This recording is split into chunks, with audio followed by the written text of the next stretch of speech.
Selamat malam teman-teman semua. Assalamualaikum warahmatullahi wabarakatuh. Waalaikumsalam warahmatullahi wabarakatuh.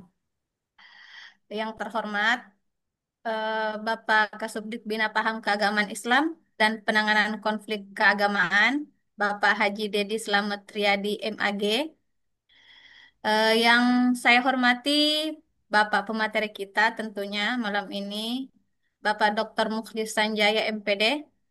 Beliau adalah ARK tahun 2025 Provinsi Jawa Barat. Yang saya hormati Jawa Timur, teman-teman Ustazah. ARK. Oh, Jawa Timur ya, maaf. Jawa Timur maksud saya. Eh, dan teman-teman ARK seluruh Indonesia serta para hadirin yang saat ini bergabung bersama kami di kegiatan depan. Baiklah, sebelum kita memulai kegiatan ini seperti yang teman-teman lihat, sebelum teman-teman join di sini, pasti teman-teman semua sudah melihat sebenarnya malam ini kita akan berbicara tentang apa. Jadi malam ini kita akan berbicara tentang ekologi sosial kerukunan, yang mana dia tuh spesifikasinya mungkin di tempat Bapak pemateri kita di Sukosongo, Lamongan, Jawa Timur. Jadi jika berbicara tentang sedikit mungkin sebelum kita lanjut eh, ke materinya, sedikit tentang ekologi kerukunan. Jadi ekologi mungkin kita akan berbicara tentang hubungan makhluk hidup dengan lingkungannya.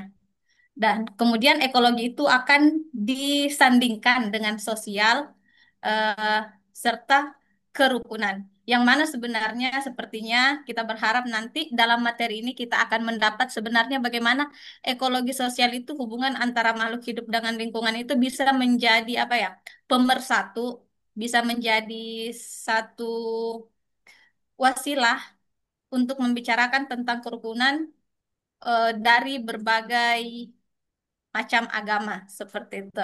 Nah, sebelum kita lanjut, mari kita dengarkan sedikit dulu pengantar dari Bapak Kasubdit, Bapak Haji Dedi, Bapak Haji Dedi Slamet Riyadi MAG. Kepada beliau kami persilahkan dengan hormat. Assalamualaikum warahmatullahi wabarakatuh. Warahmatullahi wabarakatuh. Waalaikumsalam warahmatullahi Selamat malam. Om Swastiastu, Namo Buddhaya, salam kebajikan, salam sejahtera semuanya.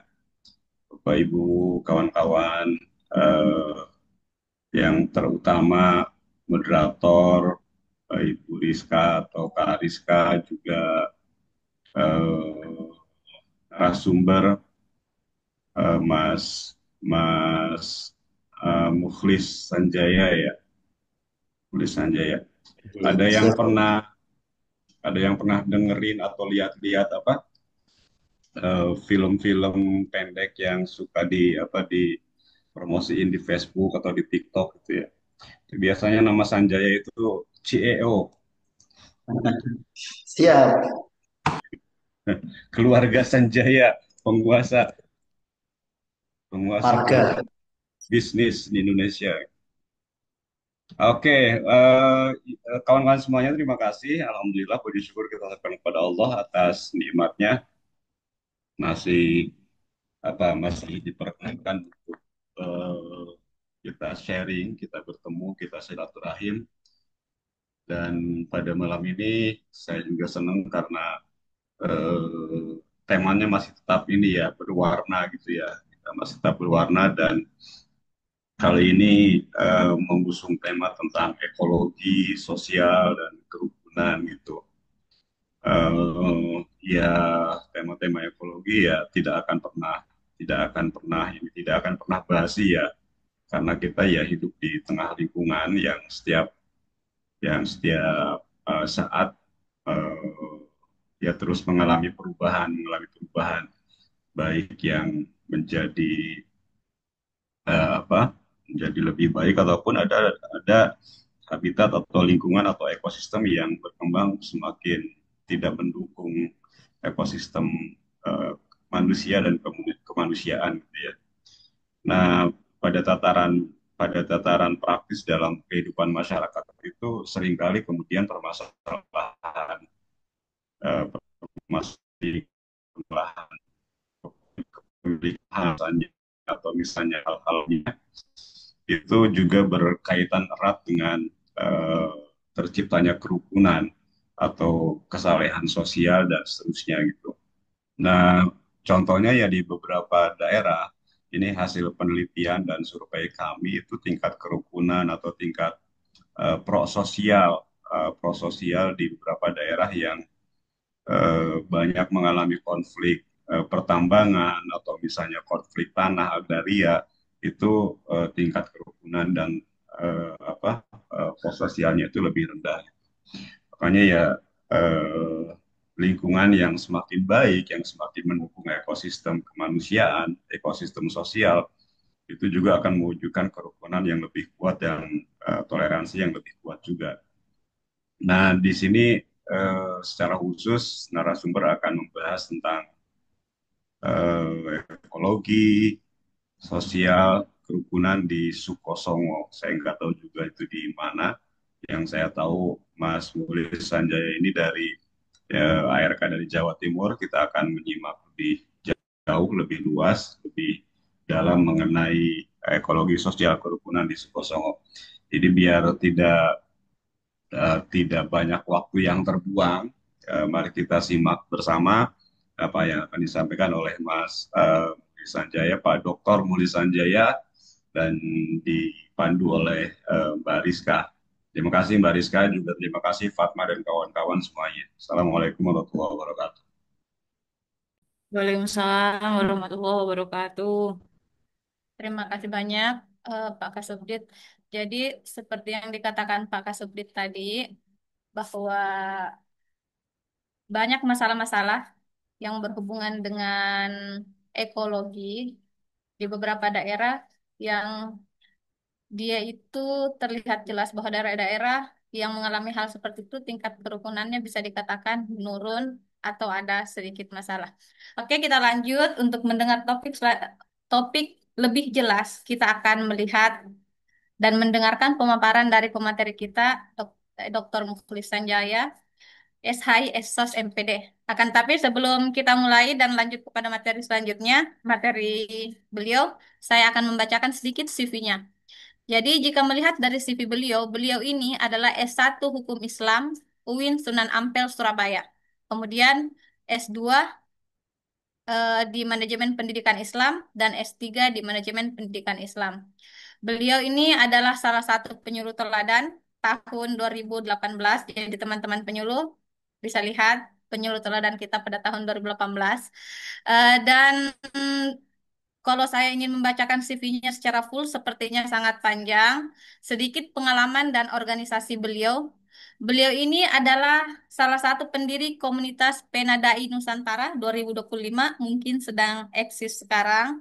Dan saat ini juga sepertinya Penadai Nusantara ini eh, lagi mengadakan apa ya, lagi menerima tulisan, nanti bisa tanya-tanya banyak ke beliau. Kemudian beliau ini adalah founder Excellent Quran dari tahun 2023 sampai sekarang. Dan beberapa pengalaman dan organisasi lainnya selain juara satu nasional penyuluh teladan 2018 tadi. Baiklah, melihat dari CV-nya, tentu kita tidak sabar lagi mendengarkan pemaparan yang pastinya sangat baik dari beliau. Mari kita simak baik-baik pemaparannya. Kepada Bapak Doktor, kami persilahkan dengan hormat.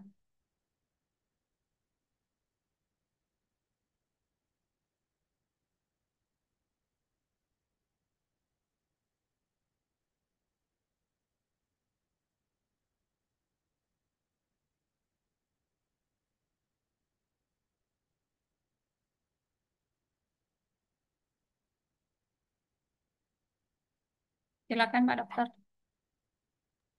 Di unmute dulu Mas Mulis. Ya, oke, silakan. Sudah nampak gitu Bapak sekalian? Sudah Pak. Aman, Man. aman. Bismillahirrahmanirrahim. Assalamualaikum warahmatullahi wabarakatuh. Waalaikumsalam warahmatullahi wabarakatuh. Alhamdulillah ala nikmatillah, wassalatu wassalamu ala rasulillah, Muhammad ibni abdillah, la hula wa la quwata illa billah. Qala rabbi syarah li sadri wa yassir li amri wahlul 'uqdatam min lisani yafqahu qawli, amma ba'du. ظهر الفساد في الأرض بما كسبت أيدي الناس. صدق الله العظيم، صدق النبي الكريم، ونحن على ذلك من الشاهدين والشاكرين. الحمد لله رب العالمين. Yang kami hormati Bapak Haji Dedi Slamet Riyadi MAG selaku Kasubdit Bina Paham Keagamaan Islam dan Penanganan Konflik Keagamaan Kemenak Republik Indonesia.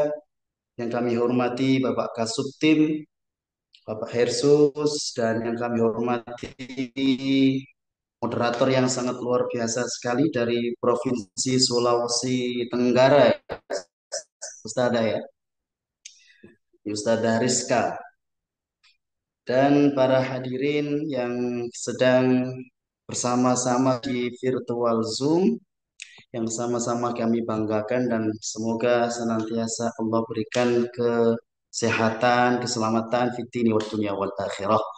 Amin amin ya rabbal alamin. Sebelumnya saya ucapkan terima kasih yang sebesar-besarnya kepada tim Depak yang telah mengadakan Zoom meeting yang luar biasa eksis sekali, konsisten, istiqomah, menebar harmonisasi umat, menebar moderasi kepada masyarakat sehingga Indonesia akan selalu damai dan sejahtera. Salah satu di antara sebabnya adalah Bapak Haji Dedi Slamet Riyadi yang mengadakan kajian Depak ini. Kita doakan semoga beliau selalu sehat sekali, selalu sehat selalu, sekeluarga, dan senantiasa menebarkan manfaat dimanapun beliau berada. Yang kedua kalinya saya ucapkan juga mohon maaf yang sebesar-besarnya karena kondisi suara yang mungkin kurang maksimal ya, agak serak-serak. Semoga tidak mengurangi niat kita dan diskusi kita kali ini, dan semoga bisa menambah hazanah musyawarah bersama ini, kita bisa menambah keilmuan kita di bidang khususnya yang akan kita bahas adalah tentang ekologi. Ya, ekologi sosial kerukunan khususnya dalam hal ini dilokuskan di Sukosongo, Lamongan, Jawa Timur. Kalau kita mengutip perkataan dari Profesor Dr. ya, Nasruddin Umar tentang ekologi itu sangat luar biasa.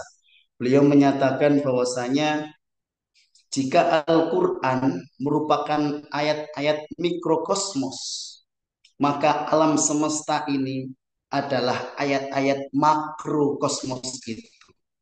Dan kedua-duanya adalah sama-sama ayatullah, ayat-ayat Allah yang Allah berikan kepada kita sebagai petunjuk. Hudallil muttaqin liulil albab. Petunjuk bagi orang-orang yang mau bertakwa dan mau berpikir.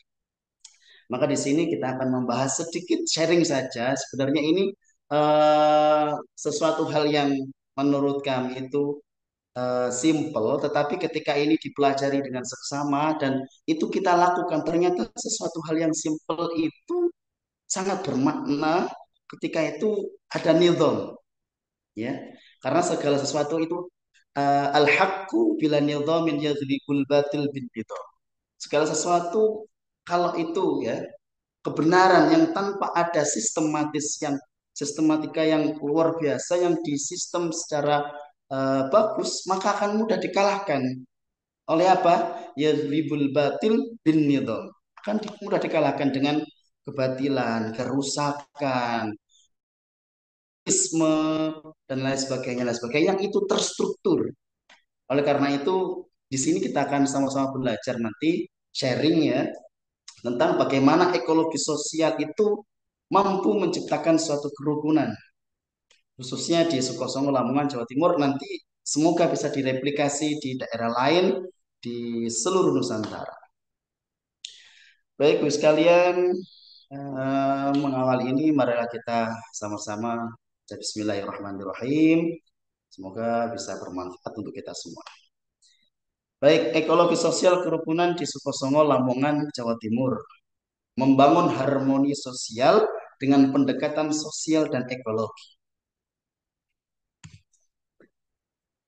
Menurut data yang kami peroleh ya, dari Kementerian Agama, ada data menunjukkan bahwa ada 9 kasus konflik bernuansa agama yang terjadi khususnya di Jawa Timur pada tahun 2020. Nah, ini adalah bentuk konkret dari resiko interaksi antar kelompok dengan orientasi keagamaan yang mungkin berbeda. Termasuk diantaranya adalah organisasi-organisasi yang sangat besar di Nusantara, ada NU, ada Muhammadiyah, mungkin ada Persis dan ada LDI dan seterusnya, yang itu merupakan ataupun juga ada komunitas Islam Kejawen ya di situ ditunjukkan dengan tingkat penyelesaiannya hanya 22%.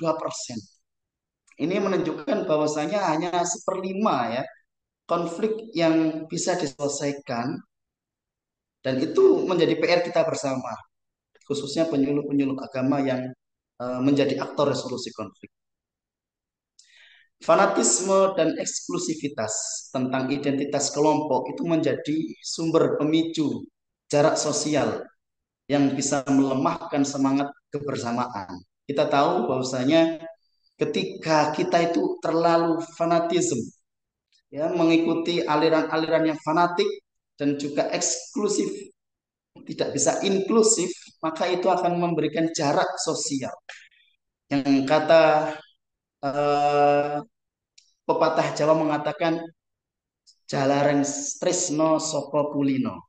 Nah, itu bahasa Indonesianya adalah sebab seseorang itu cinta, sebab seseorang itu bisa harmoni, itu karena seringnya bertemu. Ya, itu adalah pepatah Jawa yang mungkin sering kita dengar. Nah, maka di situ kita harus ada yang namanya inklusivitas. Jangan sampai kita eksklusif. Maka jangan ada jarak di antara kita. Di sisi lain juga muncul praktek sosial baru yang menarik. Ini sesuatu yang bisa kita tarik kesimpulan ya.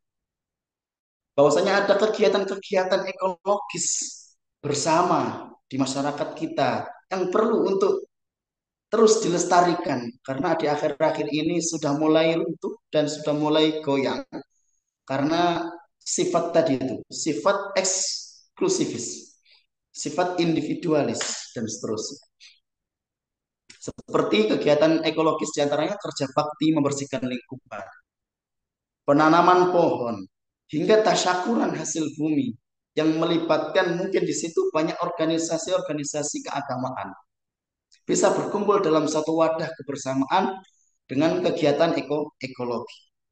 Fenomena ini menjadi contoh nyata dari apa yang dapat disebut sebagai ekologi sosial rukunan, yaitu sistem sosial yang menghubungkan atau merelasikan antara manusia antar manusia dan merelasikan manusia dengan alam sekitar kita dalam satu kesadaran kolektif.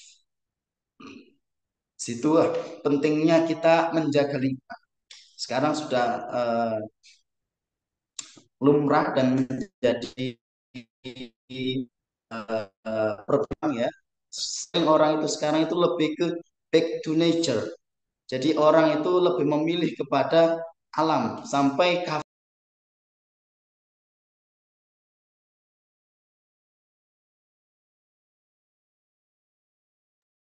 Terunmute. Suaranya Ustadz terunmute. Afwan. Ya. oh, apa ya?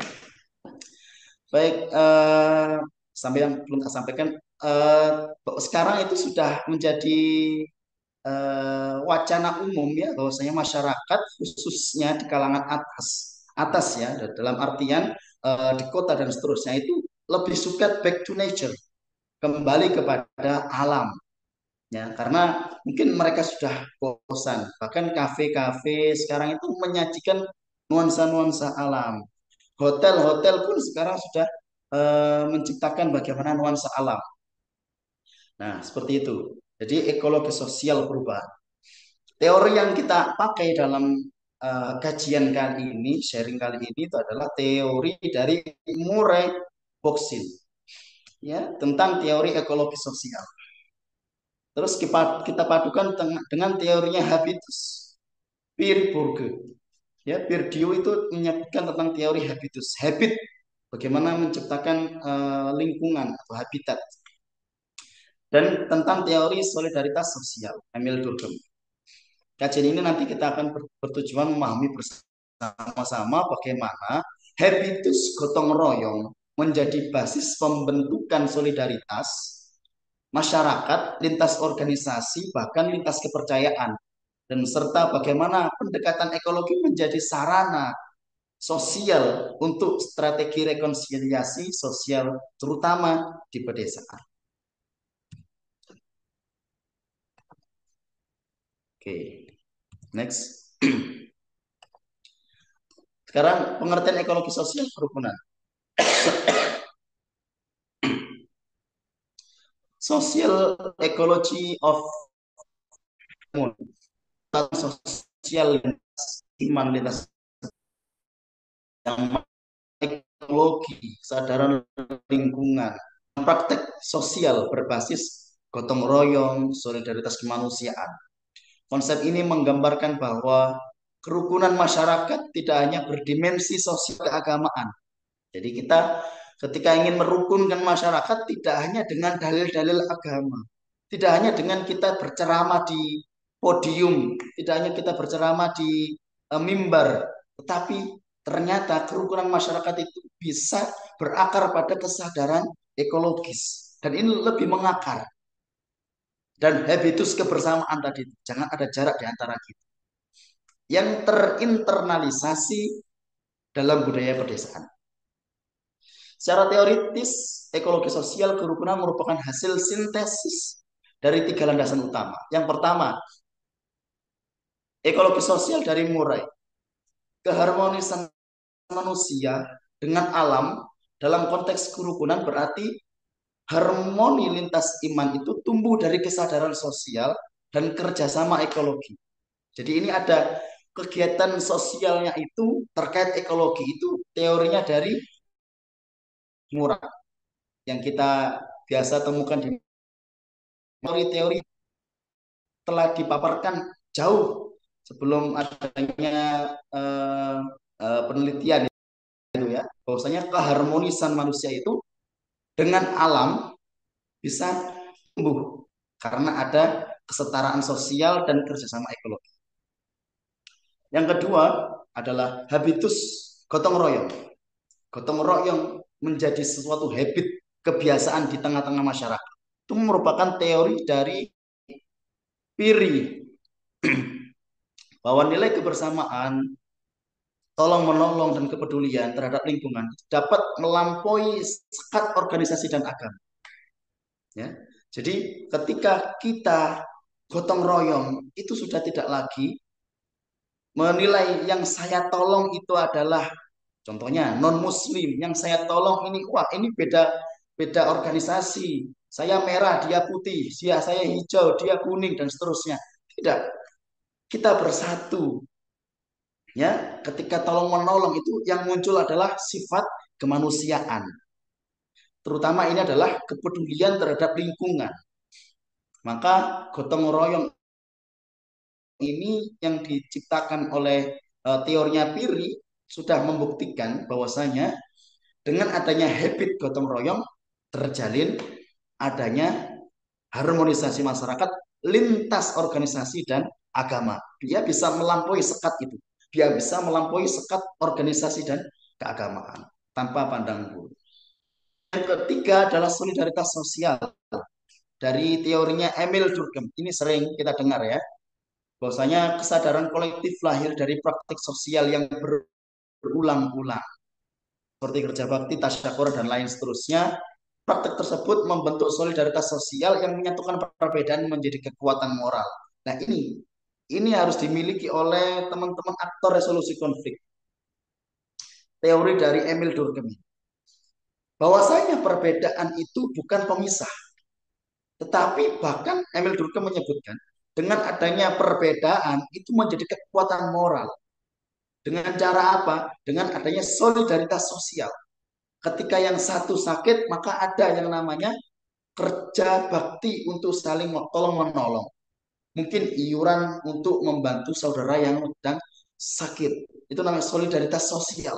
Adanya kepekaan dalam interaksi sosial saat seseorang atau masyarakat itu mengalami musibah atau mendapatkan suatu kesulitan, ada solidaritas sosial, kepekaan antar sosial yang menyatukan dan bahkan dengan perbedaan itu bisa menjadi kekuatan moral. Baik.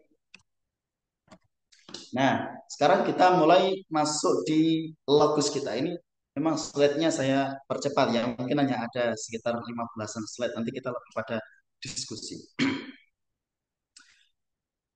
Konsep dari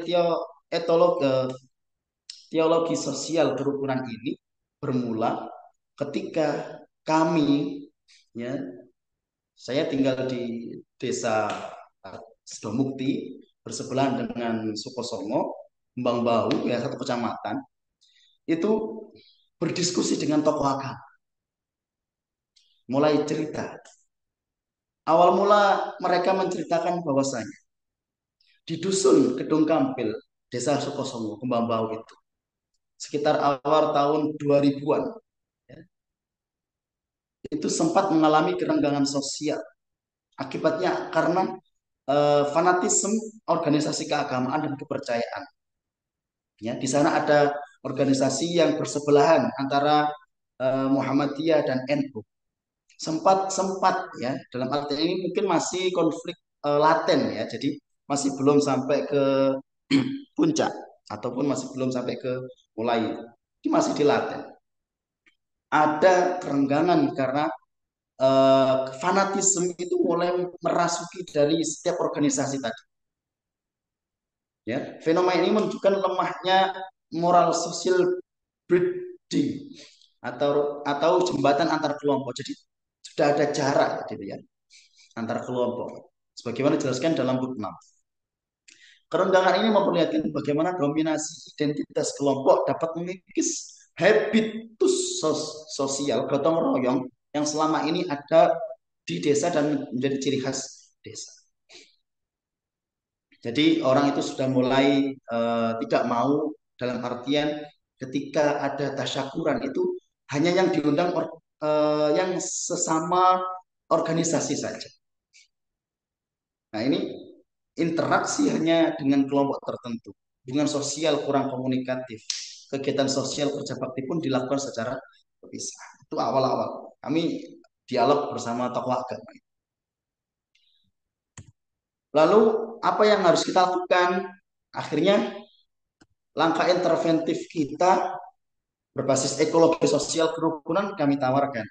Jadi metode ini tidak langsung mengajak masyarakat untuk berdialog tentang perbedaan keyakinan. Dalilnya ini, kamu nggak harus ikut ini tuh tidak ada dalilnya di kitab ini, di surat ini dan seterusnya. Tidak. Metode ekologi sosial lebih pada kita itu mencari persamaan, bukan mencari perbedaan. Dan lebih pada kemanusiaan dan lebih pada kecinta lingkungan. Ya, teori teologi ini lebih pada pendekatan ke ranah teologi ekologi ya dulu. Jadi mereka ya mengundang mereka bekerja sama dalam kegiatan ekologis dan sosial. Ekologinya, tokoh agama mendatangi rumah warga secara door to door, dimulai dari kerabat yang paling dekat. Kita tidak ingin langsung menunjukkan eksistensi dalam mungkin yang tanda kutip mungkin dianggap membuat gerakan-gerakan baru ya. Jadi kita lebih pada pendekatan secara individual orang-orang yang kita kenal akrab dengan kita dan paling dekat untuk mengajak dalam kegiatan kebersihan lingkungan. Awal-awal tidak banyak, hanya beberapa orang ya, tidak semuanya, bahkan eh, masih dalam wait and see ya, masih dilihat dan ditunggu sebenarnya ini ngapain ya, ntar jangan-jangan. Nah, ya, perspektif dan adanya stigma negatif itu pasti muncul. Nah, disitulah peran kita itu untuk bisa memberikan pencerahan bahwasanya di sini kita tidak lagi membahas tentang apa yang menjadi keyakinanku adalah paling benar, yang menjadi keyakinanmu adalah paling salah atau kurang tepat. Tidak. Kita lebih pada kerukunan dan kemanusiaan secara dan ekologi itu kita jadikan sebagai media kita. Ya, mengajak dalam kegiatan kebersihan lingkungan. Kita tahu awal-awal Rasulullah Muhammad SAW itu pun juga berdakwah. Sirinya itu adalah kepada keluarga terdekat. Nah, ini juga yang menjadi apa ya, yang bisa kita tiru bahwasanya dakwah itu tidak harus frontal. Dakwah itu smooth. Dakwah itu rahmatan lil alamin. Dakwah itu step by step. Ya, sebagaimana Al-Qur'an diturunkan pun juga step by step. Allah dan Rasulullah pun juga mengajarkan kita. Maksudnya dakwah itu tidak boleh secara frontal. Dakwah itu dari hati ke hati. Yang berikutnya sosial. Warga yang diajak kemudian menularkan semangat, ternyata loh kita itu diajak ke bersih itu nggak bahas apa-apa loh. Kita itu hanya membahas tentang bagaimana lingkungan itu bersih, membersihkan selokan, nanti kita makan bareng, apa namanya, sedekah bumi itu nanti kita buat konsep, eh, kita makan bersama-sama.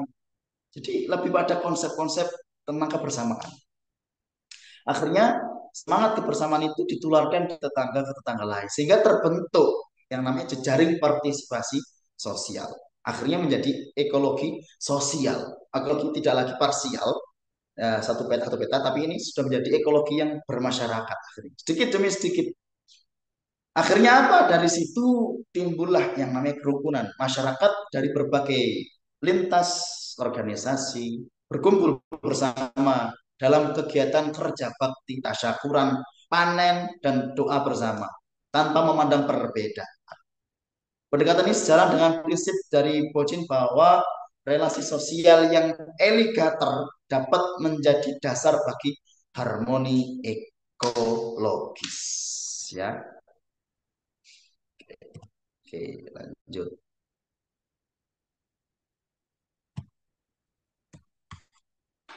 Nah, disinilah tokoh agama bersama penyuluh agama sebagai motor penggerak ekologi sosial grup. Penyuluh agama menjadi driving force of social harmony. Jadi menjadi penggerak dari harmonisasi sosial.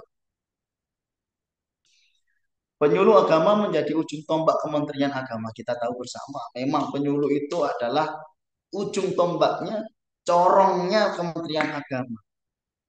Ya, maka kita jangan berjalan sendiri. Kita akan sulit. Kita harus ajak tokoh-tokoh agama. Kita harus diskusi. Kita harus dialog.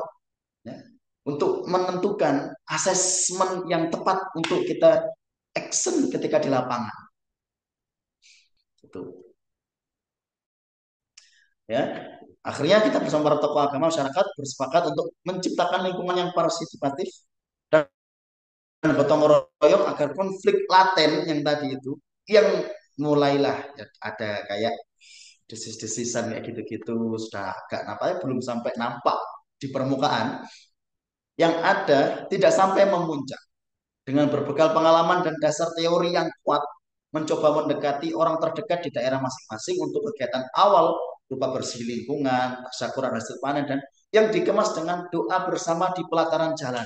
Jadi di pelataran jalan kayak gitu kita doa bersama, jalan ditutup sementara, kita doa bersama. Awalnya hanya sedikit, lama-lama sudah menjadi habitus, gitu. Habit menjadi kebiasaan. Penyuluh dan tokoh agama bersatu.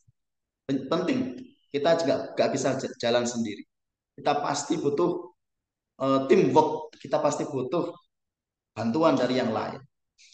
Mengintegrasi ekologi sosial ke dalam habitus kerukunan proses gotong royong. Ekologi sosial kerukunan nanti akan berdampak pada habitus gotong royong.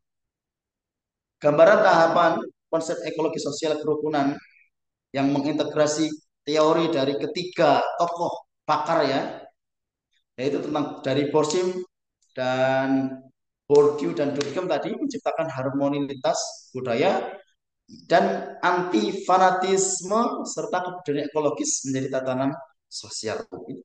Karya dan prestasi dari penyuluh itu ketika mampu menjadikan lingkungannya itu berubah lebih. Jangan sampai penyuluh itu malah menjadi uh, tidak aktor resolusi konflik, tapi malah menjadi aktor konflik itu sendiri. Ya, lanjut ketegangan sosial. Ini diawali gambaran tahapannya adanya mulai ada konflik laten akibat dari fanatisme organisasi dan seterusnya itu. Akhirnya komunikasi melemah antar organisasi di pedesaan. Intervensi kita dari hasil pengamatan itu, asesmen kita, akhirnya intervensi kita harus berbasis kerukunan. Maka konsep yang kita ambil adalah konsep ekologi sosial kerukunan. Bentuk kegiatan ekologisnya yang kita pakai adalah gotong royong, membersihkan lingkungan, sungai, menanam pohon, menata jalan desa, dan tasyakuran panen bersama. Akhirnya terbentuk habitus gotong royong yang menjadi habit atau kebiasaan baru yang menyatukan warga. Output dan outcome-nya akhirnya bisa terbentuk ya menjadi solidaritas sosial kerjasama dalam perbedaan menumbuhkan kohesi sosial. Ini kalau kita pelajari manfaat ekonomi sosial sangat banyak sekali ya. Dampak nyata terhadap masyarakat sekitar, kegiatan ekologis lintas organisasi kepercayaan tidak hanya berdampak pada kebersihan saja, tapi juga memperbaiki hubungan sosial yang sempat renggang. Melalui interaksi sosial dan kerjasama, masyarakat kembali menginternalisasi nilai-nilai gotong royong, kebersamaan, dan saling percaya, dan tercipta suatu tatanan sosial bersama dengan kegiatan sedekah bumi dan tasyakuran. Akhirnya, masyarakat terjalin rasa empati satu sama lain tanpa pandang bulu, membangun solidaritas sosial baru berbasis kesadaran ekologis, lingkungan menjadi lebih indah dan damai, semua golongan terlibat aktif dalam pembangunan lokal, tumbuh rasa kepercayaan dan keterlibatan terhadap lingkungan. Nah, ini yang nanti sedang kita canangkan ya. Jadi lokasi kita ada pengepul sampah di Desa Kedung Kampil atau di Dusun Kedung Kampil, Desa Kosomo itu ada pengepul sampah. Nah, ke depan itu kita ingin membuat yang namanya kampung moderasi ekologi. Itu membentuk desa percontohan berbasis harmoni sosial dan kepedulian lingkungan, integrasi kegiatan keagamaan. Tetap ada pengajiannya, tasyakuran, tapi pengajian yang tidak berbasis fanatisme ya. Kita mohon maaf. Jadi pengajian yang berbasis keharmonisasian dan lebih pada rahmatul lil alamin tadi. Dengan aksi yang dilakukan adalah penanaman pohon, pengelolaan sampah, sedekah bumi. Nah, terus dengan inovasi ekonomi hijau itu kita sedekah alam dan bank sampah untuk kerukunan. Hasilnya digunakan untuk apa? Kegiatan sosial bersama tadi. Yang kita bisa lintas, kepercayaan lintas, melampaui batas sekat organisasi keagamaan itu dengan kegiatan sosial. Dari mana? Dari hasil bank sampah kerukunan tadi. Tetapi kita masih ada tantangannya. Tantangan ekologi sosial kerukunan tetap memiliki tantangan. Ya, kalau kita pakai analisis SWOT ya, weakness, kita punya kelemahan-kelemahannya, tantangan-tantangan. Tantangan pertama adalah sosial budaya. Fanatisme identitas masih laten, maka selalu perlu dipupuk rasa moderasi dalam kerukunan. Maka ketika mengadakan kegiatan pengajian, di sini perannya nanti penyuluh memupuk rasa moderasi dalam kerukunan. Soalnya berdampingan depan antara masjid organisasi dengan yang lain itu berdampingan. Maka itu harus selalu dipupuk. Seperti cinta itu adalah kata kerja. Love itu kata kerja, bukan kata benda. Dan kata love itu kata kerja. Maka kerja itu berarti harus selalu interaksi, selalu ada eh, pupuk-pupuk cinta yang harus ditanamkan. Seperti sebagaimana Profesor Nasaruddin itu ada pendidikan cinta, seperti itu. Kurikulum cinta, mohon maaf. Ya, di situ akhirnya perlu dipupuk rasa moderasi dalam kerukunan dan selalu menghilangkan residu fanatisme organisasi dan keagamaan. Akibat mungkin nanti ada isu-isu sensitif ya, ada isu sensitif terkait politik, perbedaan pandangan madhab, fikih dan seterusnya. Khususnya ke politik ini nanti juga akan menjadi perpecahan juga di desa. Ketika perbedaan calon dari kades, calon dari gubernur, calon dari bupati, itu juga nanti akan ada lagi. Nah, ini tantangan kita. Maka di daerah yang berdampingan seperti ini itu eh, materi yang kita sajikan itu moderasi dalam kerukunan. Terus yang kedua kurangnya zaman sekarang ya Gen Z para generasi muda lebih aktif di media sosial daripada kegiatan sosial lingkungan. Betul ya Bu Rizka ya? Seperti itu. Jadi tantangan kelembagaan, yang kedua tantangan kelembagaan, ketergantungan pada figur tokoh lokal. Nah, ini penyuluh kadang-kadang nanti dimutasi, dipindah lagi. Kalau kita tidak regenerasi tokoh figur lokal, kita tidak kerjasama dengan tokoh agama setempat yang bisa satu misi, visi, dan tujuan, maka jika tokoh atau penyuluh yang aktif itu berpindah tugas, kegiatan akan rentan berhenti. Belum lagi nanti ada mekanisme, belum ada yang kedua, belum ada mekanisme monitoring dan evaluasi yang sistematis. Akhirnya dampak sosial ekologis belum terdokumentasi secara kuantitatif dan sulit dilaporkan secara formal. Yang terakhir, kesimpulannya adalah temuan penelitian ini menunjukkan bahwa ekologi sosial kerukunan bukan sekedar konsep teoritis, melainkan metode sosial efektif yang dapat merawat harmoni lintas organisasi di pedesaan, fanatisme keagamaan, dan organisasi yang semula memicu kerenggangan sosial dapat diredam melalui habitus gotong royong yang dihidupkan kembali lewat kegiatan ekologi bersama-sama. Tasak kerja bakti kebersihan lingkungan menjadi ruang sosial tempat solidaritas yang baru tumbuh, solidaritas yang tidak didasarkan pada kesamaan iman tetapi pada kepedulian terkait lingkungan dan alam. Ya, kalau kita lihat alurnya seperti itu. Kerangka berpikirnya ini hanya kerangka saja ya, ini sama. Oke, terima kasih atas kesempatan yang diberikan kepada saya. Pasti masih banyak kurangnya, pasti masih banyak kesalahan dari saya pribadi dalam menyampaikan. Semuanya kesalahan dari saya sendiri. Kalau benarnya pasti dari Allah Subhanahu Wa Taala. Kurang lebihnya mohon maaf atas perhatiannya. Wassalamualaikum warahmatullahi wabarakatuh. Waalaikumsalam warahmatullahi wabarakatuh. Alhamdulillah, terima kasih banyak Pak Doktor, Pak Ustadz Sanjaya atas pemaparan materinya yang sangat luar biasa. Pastinya sangat luar biasa dan sangat bermanfaat bagi kita membuka cakrawala berpikir kita tentang hal-hal, banyak hal baru yang bisa kita lakukan untuk memupuk kerukunan yang ada di sekitar kita. Bagi teman-teman yang ingin bertanya nanti bisa raise hand atau tulis di kolom chat.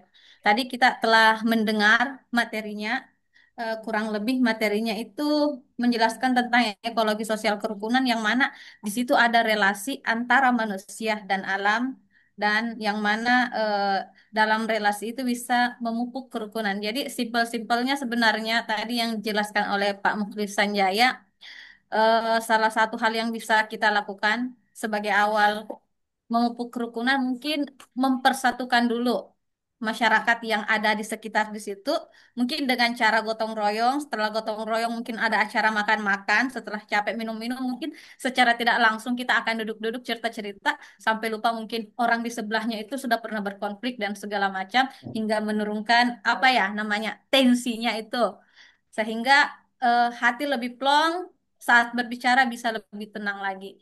Dari teman-teman semua mungkin ada yang ingin bertanya bisa raise hand. Eh, Jika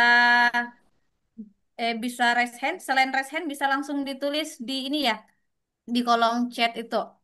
Jadi terima kasih banyak Mas. Tadi dari pembahasannya saya melihat apa ya, banyak hal baru yang ternyata hal-hal simpel di sekitar kita ini yang bisa kita lakukan dengan tiga landasan utama tadi, yaitu ekologi sosial, terus pembiasaan gotong royong serta solidaritas itu tadi.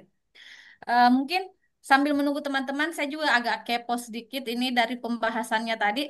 Sebenarnya sudah disinggung di akhir masalah ketokohan ini. Ini bisa jadi mungkin masalah banyak penyuluh di daerah masalah ketokohan. Tapi sebelum ke situ, sepertinya sudah ada pertanyaan di kolom chat. Kita akan jawab dulu. Dan teman-teman yang lain bisa ikut menuliskan pertanyaannya ya. Insya Allah akan kami bacakan satu persatu atau raise hand jika ingin komunikasi langsung dengan Pak Mukhlis Sanjaya jika ingin lebih jelas. Nah, Ustadz, ada pertanyaan pertama yang masuk dari teman kita, dari Humaydi.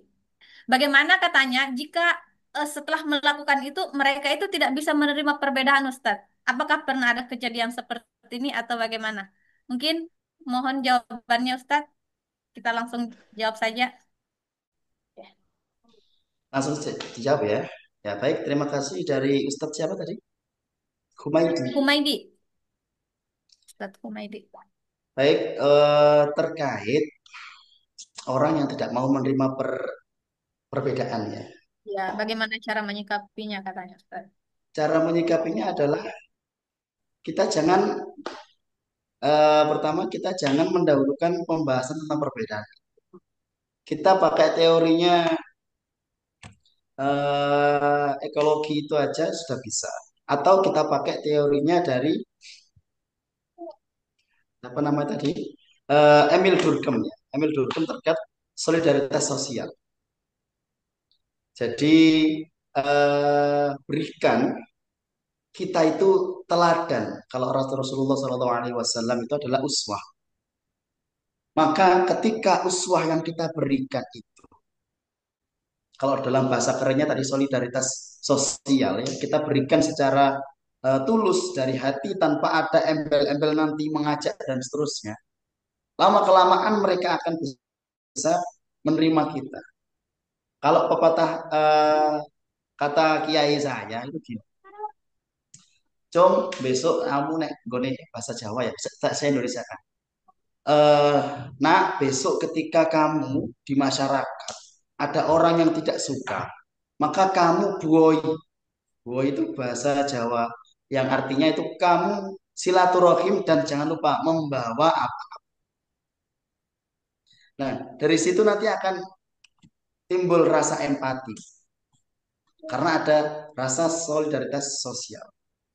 Jadi yang kita kedepankan bukan lagi perbedaan lagi, tapi kita lagi persamaan yang kita kedepankan.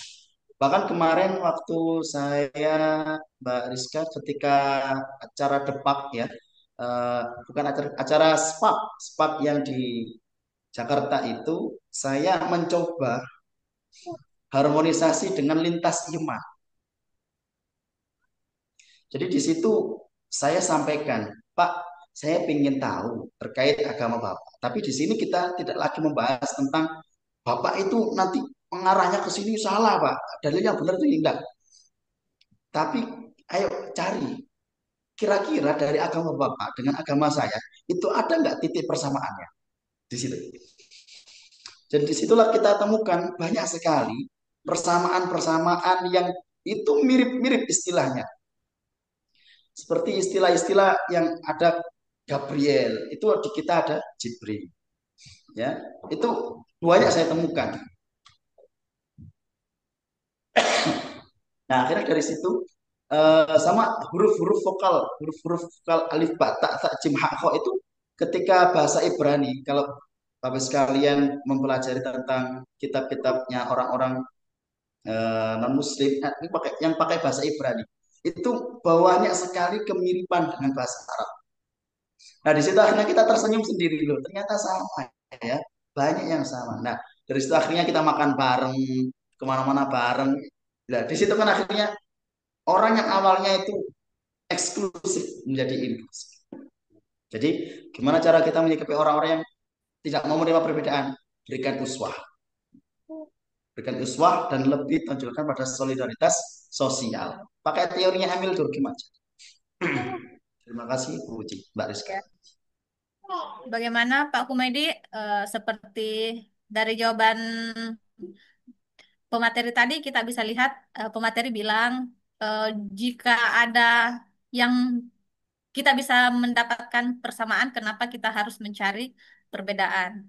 Jadi jika kumpul-kumpul, jangan selalunya yang kita angkat perbedaan dulu.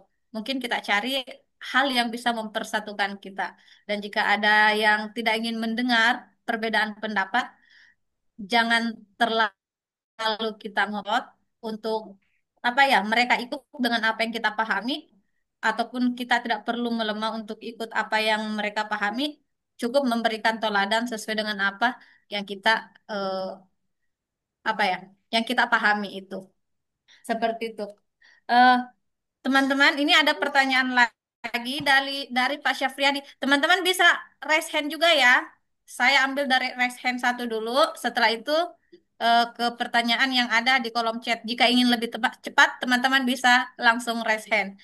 Oke, kita lihat ini ada raise hand pertama dari Pak Budiman Harmika. Silakan Pak. Baik, terima kasih Mbak atas waktu yang telah diberikan kepada kami. Ya. eh, Bismillahirrahmanirrahim. Assalamualaikum warahmatullahi wabarakatuh. Sebelumnya mungkin saya perkenalkan dulu Pak, saya Budiman, penyuluh agama KUA Kecamatan Centrana Kabupaten Bone, Sulawesi Selatan Pak. Ya. Menarik sekali Pak untuk materi kita pada hari ini sekaitan dengan ekologi sosial kerukunan di Suko Songo, Lamongan, Jawa Timur ya. Dekat dengan pondok pesantren Al Khos ini yang ambruk itu. Oh, Ya Mas. beda Ustadz. Ini Lamongan. Kalau itu di mana? Sidoarjo ya? Oh Jawa tetap tapi sama di Jawa Timur ya Mas ya. Ya, Jawa, Jawa Timur. Tapi Jawa Timur. eh, beda kabupaten. Ya. Lebih katanya ya Mbak. Ya Mas ya. Mana? Putus-putus Oke suaranya baik Ustadz. Mas ya. Sekaitan dengan materi kita pada hari ini, mohon maaf sebelumnya mungkin saya agak sedikit terlambat masuk. Nanti di penghujung kegiatan ya, presentasi baru saya masuk karena saya lupa ternyata malam ini ada pertemuan secara Zoom ini ya. Eh, Menarik tadi materi yang disampaikan Mas sekaitan dengan apa namanya ekologi sosial kerukunan yang kemudian ada di kampungnya Mas ya.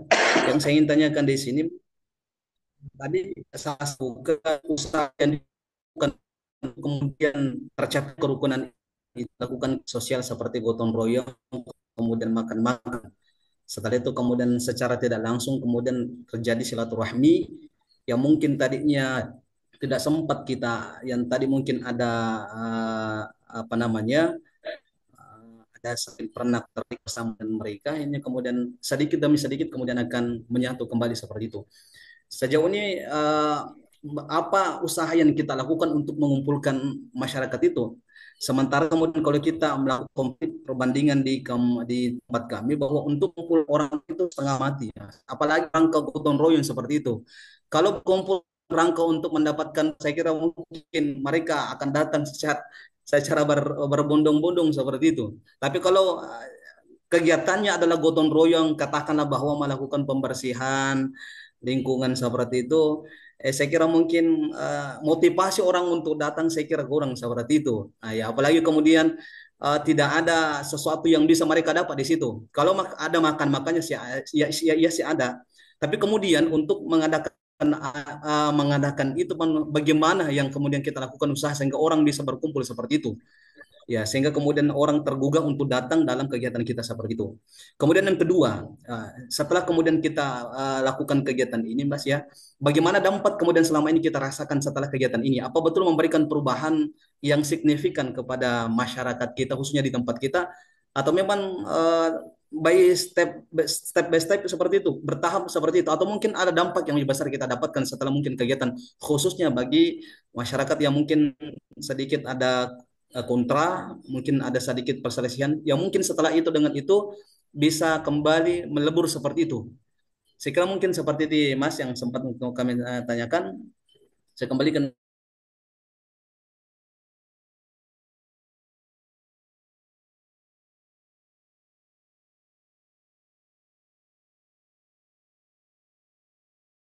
kepada Seperti yang kita dengar tadi, sebenarnya siapa sih katanya yang ingin dikumpulkan? Kemudian sebenarnya bagaimana tahapan-tahapannya bisa sampai seperti yang dikatakan oleh pemateri tadi, sudah sampai bisa menyelesaikan konflik itu secara di masyarakat kita ini, biasanya mereka ini bisa berkumpul dengan baik, dengan cepat, jika ada hal yang mereka anggap bisa mereka dapatkan seperti itu. Contohnya bantuan tadi itu. Jemas mungkin bisa langsung dijawab pertanyaannya. Ya, baik. Terima kasih Ustadz Budiman. Dari mana Ustadz? Masih di mute Ustadz. Unmute dulu. Di Bone kayaknya tadi. Bone. Sulawesi Selatan Mas ya, Oh, Kabupaten Bone. Sulawesi. Ya, Boleh. Baik. ya. Memang benar sekali. Karena kita tidak memungkiri, kita juga manusiawi. Pasti setiap orang itu punya visi misi. What is I will be uh, take? Apa yang akan saya ambil? Apa yang akan saya terima? What will achieve? Apa yang akan saya dapatkan? Itu pasti ada misi-misi kayak gitu itu pasti ada. Tidak mungkin seseorang melakukan secara useless, tidak bermanfaat itu. Pasti dia akan malas. Maka disinilah pentingnya kita itu menerapkan yang namanya teori sosialnya dulu. Teori sosialnya ini dimulai dari siapa? Dimulai dari orang-orang yang terdekat kita. Sebagai contoh, saya contohkan ini beda literasi. Sekarang siapa anak zaman sekarang yang suka literasi? Penyuluh aja. Penyuluh sekarang yang suka membaca buku ataupun bahkan menulis buku dengan membaca gadget itu pasti lebih suka gadget. Tapi apa yang kita lakukan? Kita mulai dari pendekatan orang-orang yang Apa? memang ada Lolita. satu visi misi dengan kita. Kita cari orang-orang yang sevisi misi dulu, Ustaz. Karena kalau kita mencari orang yang juga sulit, kita cari orang-orang sevisi misi dulu. Maka saya mencari para penulis waktu itu ya. Saya mencari para penulis-penulis dari kalangan penyuluh yang waktu itu saya itu saya yang punya gelar doktor. Karena dalam paradigma saya, penyuluh yang sudah bergelar doktor itu pasti punya karya tulis, pasti punya buku. Itu dalam paradigma saya, dalam mindset saya seperti itu. Akhirnya benar yang saya katakan, saya menggandeng yang namanya uh, Dr. Tri. Saya Dr. Tri Utomo dari Tulungagung. Beliau sudah juga penulis. Ketika saya sampaikan, saya manggilnya Prof untuk motivasi. Prof Tri, ayo kita buat komunitas yang itu menggerakkan teman-teman penyuluh untuk menuliskan kisah-kisahnya dalam sebuah buku. Komunitasnya kami namai dengan Pena Dai Nusantara. Nah, di situ akhirnya Prof Tri, oke, setuju. Karena penyuluh itu harus menuliskan yang namanya kisah inspiratifnya, perjuangannya itu. Jangan sampai tertelan oleh zaman. Seperti teman-teman yang punya kisah inspiratif perjuangan di desa yang bisa memberikan dampak ya, yang berdampak di masyarakat. Itu tulis kisah-kisahnya. Saya yakin generasi kan generasi akan bisa terus mengenang walaupun kita sudah tidak. Dan perjuangan kita mungkin bisa direplikasi di daerah lain. Nah, dari satu orang ke dua orang, tiga orang penulis yang punya visi misi yang bersama, akhirnya jadilah sekarang kelompok kita ada ratusan penulis penyuluh Bu Rizka yang terkumpul dalam komunitas Penyada Nusantara yang sekarang mereka itu punya motivasi. Mereka harus menuliskan karyanya, mereka harus menuliskan jejak perjuangannya ini jangan sampai SK-nya keburu habis karena pensiun, sedangkan dia sudah tidak lagi menjadi penyuluh. Maka legalitas dari karya kita pun juga nanti akan kurang bermanfaat dalam arti ke pekerjaan kita. Akhirnya termotivasi semuanya. Ada sekitar 400 berapa itu ya? 400-an lebih orang penyuluh penulis yang siap untuk menulis karya-karyanya. Nah, dari situ Ustaz Budi Budiawan ya, Budiman.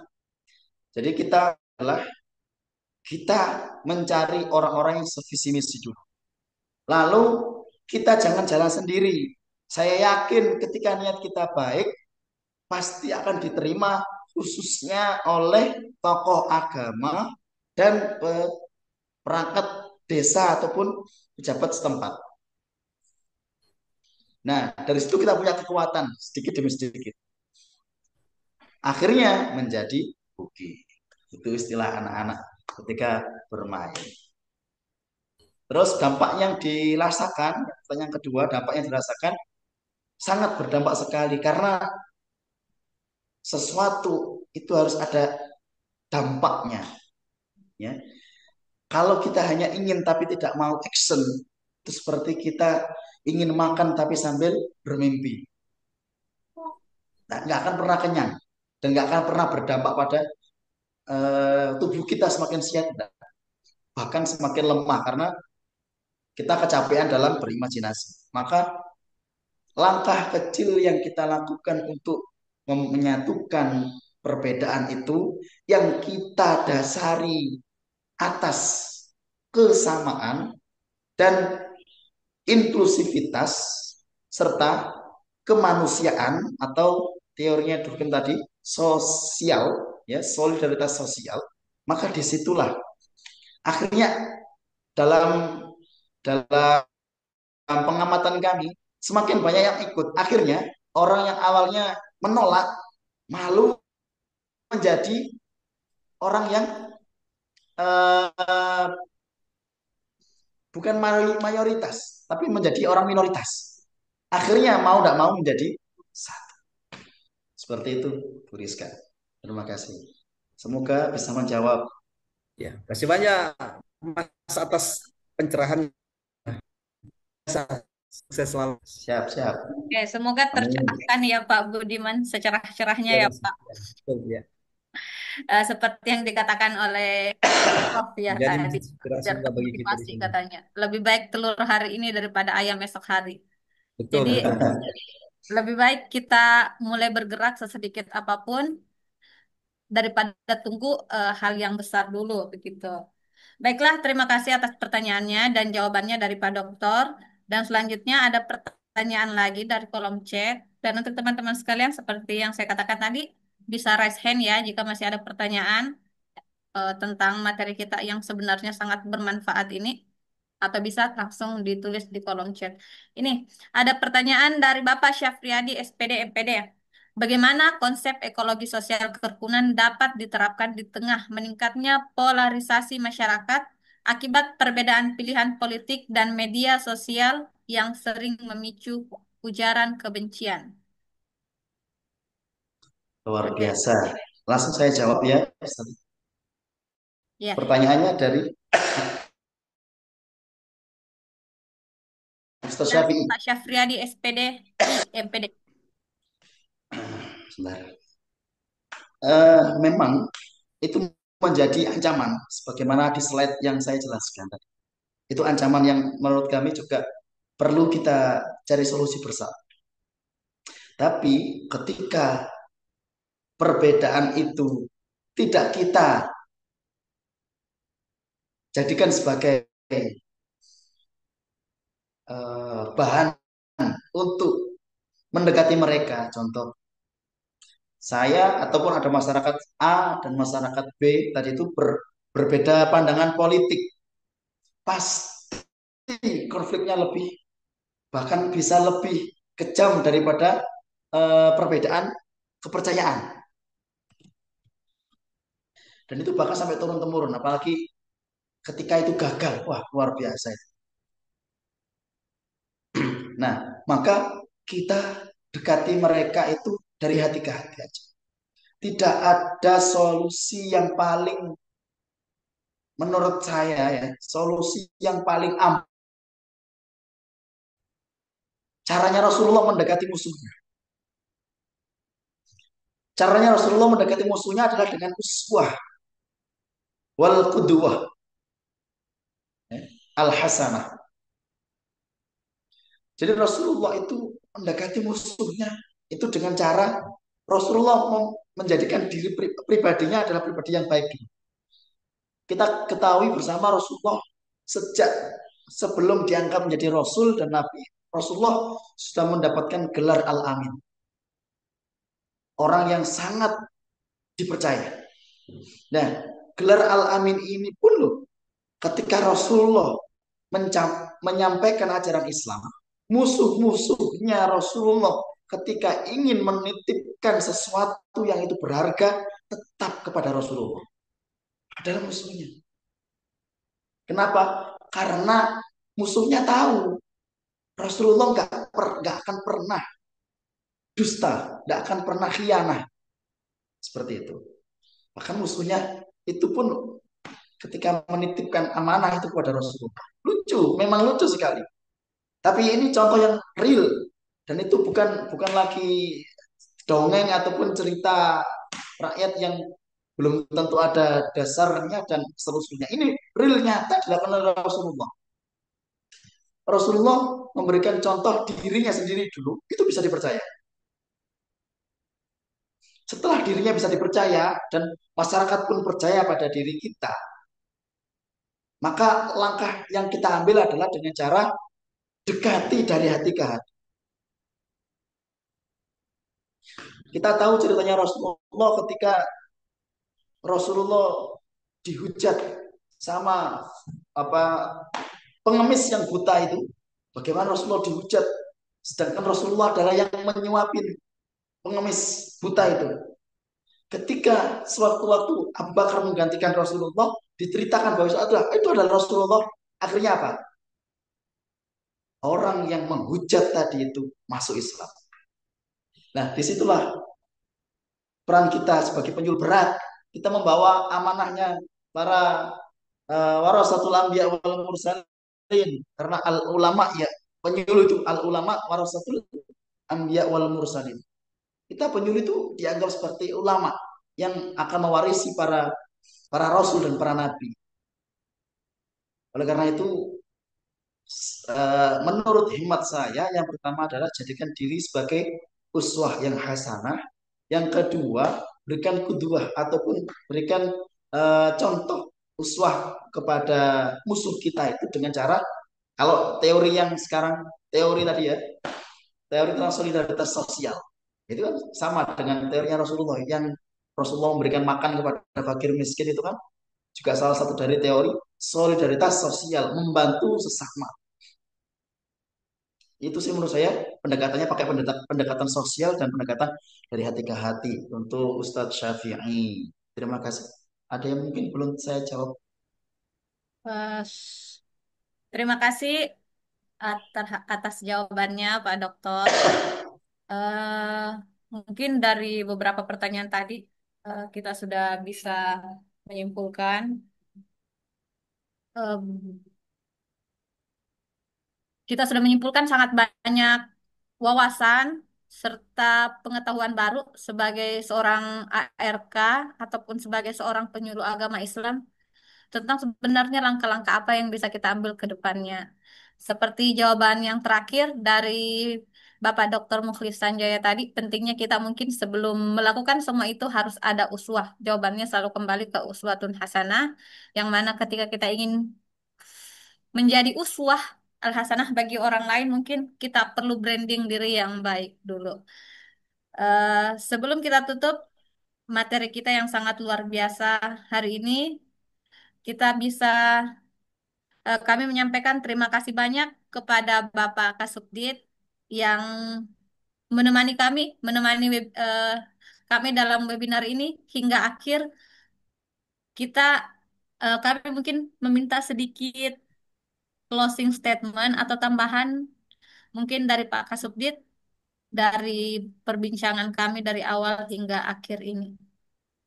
Inje mungkin mohon ke Pak Kasubdit masih di room ya. Ya, Priska, terima kasih. Ya, Terima kasih Mas Mukhlis Ya, Bapak. Sanjaya, juga Mbak Rizka yang sudah memandu jalannya diskusi pada malam ini.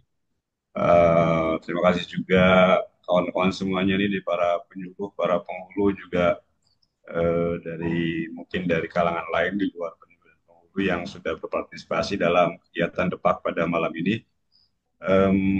Ya, ada beberapa teori tadi yang dijadikan sebagai landasan dalam paparan ini, dari Emil Durkheim, Pierre Bourdieu, juga satu lagi saya lupa itu. Ya, paparan yang menarik karena bagaimanapun kita upaya untuk mewujudkan harmoni, mewujudkan toleransi, mewujudkan kerukunan itu memang memang ya sederhananya ya, kayak pepatah Jawa itu, Witing Tresno Jalaran Soko Kulino gitu ya. Jadi saya seringkali menyampaikan juga dalam beberapa forum bahwa em, kohesi sosial atau daya rekat ya, daya rekat sosial, kekuatan daya rekat sosial di antara berbagai kelompok yang berbeda itu eh, akan menjadi lebih kuat ketika mereka sering bertemu gitu, sering bertemu, sering berjumpa, sering saling menyapa, terus bekerja sama, gotong royong dan seterusnya gitu.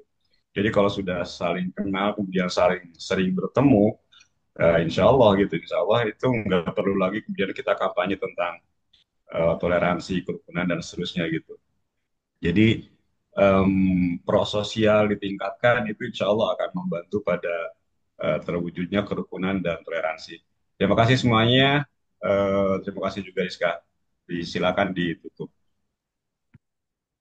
baiklah, terima kasih atas arahan dan waktunya yang telah diberikan oleh Pak Kasubdit, juga forum yang diberikan oleh Pak Kasubdit sehingga kita bisa mendengarkan pemaparan yang sangat luar biasa dari pemateri kita hari ini, Pak Dr. Mukhlis Sanjaya, Psikologi Sosial Kerukunan. Sebelum kita selesai, tidak afdol kalau kita tidak dengar dulu closing statement dari pemateri kita yang sangat luar biasa hari ini. Mungkin kepada Pak Dokter, saya persilahkan dengan hormat. Baik, terima kasih atas waktunya, Pak Rizka, Pak Kasubdit. Jadi terima kasih atas waktunya dan kesempatannya yang luar biasa ini. Dilihat teman-teman se-Nusantara ya, 100 lebih, hampir 200 orang yang mengikuti Zoom ini. Closing statement dari saya, intinya adalah ekologi sosial kerukunan itu merupakan hubungan kita antara manusia dan lingkungan, ya, untuk menciptakan perdamaian dan berkelanjutan. Dengan menghargai perbedaan dan memperkuat solidaritas, kita akan membangun ekosistem sosial yang itu bisa harmonis dan berkeadaban. Dan jangan lupa selalu menjadilah penyuluh, penyuluh yang berdampak, penyuluh yang bisa merubah masyarakat menjadi lebih baik. Dan jangan lupa setiap kisah akan bisa dikenang kalau kita mau menuliskannya dalam tulisan. Terima kasih. Saya mengajak teman-teman semuanya yang mau menulis, insya Allah ini buku yang kedua berjudul Menjaga Merah Putih Nusantara, Peran Strategis Penyuluh Agama Islam dalam Moderasi Beragama. Buku ini insya Allah sangat cocok sekali bagi teman-teman yang menjadi aktor resolusi konflik.